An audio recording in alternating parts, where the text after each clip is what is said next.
ښکاریان مې لوس کړو. مولوي ته کوم ځای نه راغی؟ چې نکاح دله کوي مولوي، چې جنازه دله کوي مولوي، چې مدرسه کې درته سبق ښیي مولوي، او د کباب په ټایم چې راخورئ نو مولوي ته د کوم ځای نه راغی؟ لس درهم هم راټول کو، سپیشل کباب هم وروړو، دې کې لا مولوي هم رالو. لږ ډېر دې وخوري مړه، خیر دی مولوي دی.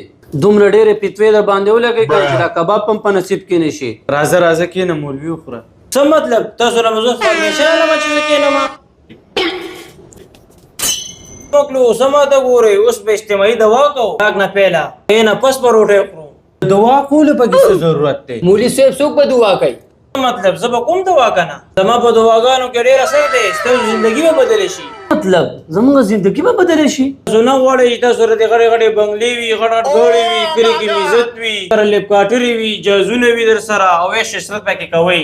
خو ته کوه امیر صاحب، دوا زر زر کوه، ناوخته کیسله راغه کنه میان جال کې بیا شروع کړئ دوا. او دعا شروع کا. آمین. نه دوا خلک داسې نه غواړي. دوا خپل ادا وي، خپل احترام وي. دې طریقې باندې دوا غوښتلی شي، دې طریقه باندې دوا غوښتلی کېږي. او مولوي صاحب دعا غواړو کنه. دوا به د سچ زړه نه غواړئ. دا دوا غواړئ، د سرکس کویله خو نه یې راغلي. دوا به د سچا زړه نه غواړئ. ټول به سترګې پټوئ، بیا به دوا کوم.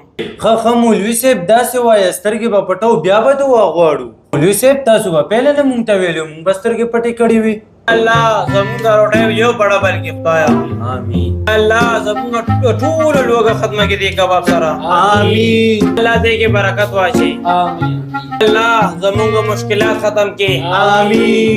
یا الله زموږ په ژوندۍ کې اساني راولي.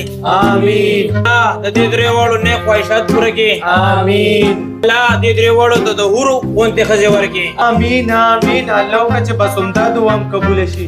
دا وکړه د حورو والا دعا هم قبوله شي. آمین. یاره وره دا دومره ساعت مولوي خاموش ولې شو؟ یا الله د دعا د برکت دې له غټ غټ ګاډي ورکړي، غټې غټې بنګلې ورکړي. آمین. یاره وره دعا ډېره اوږده نه شوه؟ مولوي صاحب دا دعا به کله ختمېږي؟ موش دعا کې هم رکوټ راوستو او ختموم دعا. ختموم دعای خیر. لا اله الا الله محمد رسول الله. لا اله الا الله محمد رسول الله.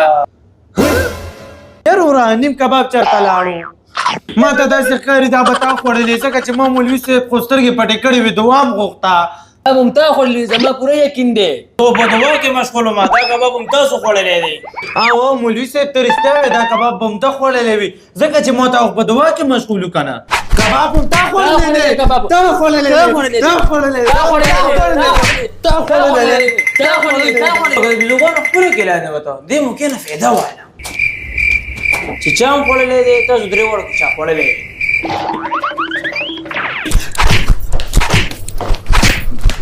کباب چرته لاړو؟ موږ موبایل هم لاړم. صاحب ته بیا چونه ولګوله. نن مې ورته بیا چونه ولګوله. پرام نوم دی کباب المدینہ. شارجہ محلہ. ایک بار کھاؤ گے بار بار آؤ گے.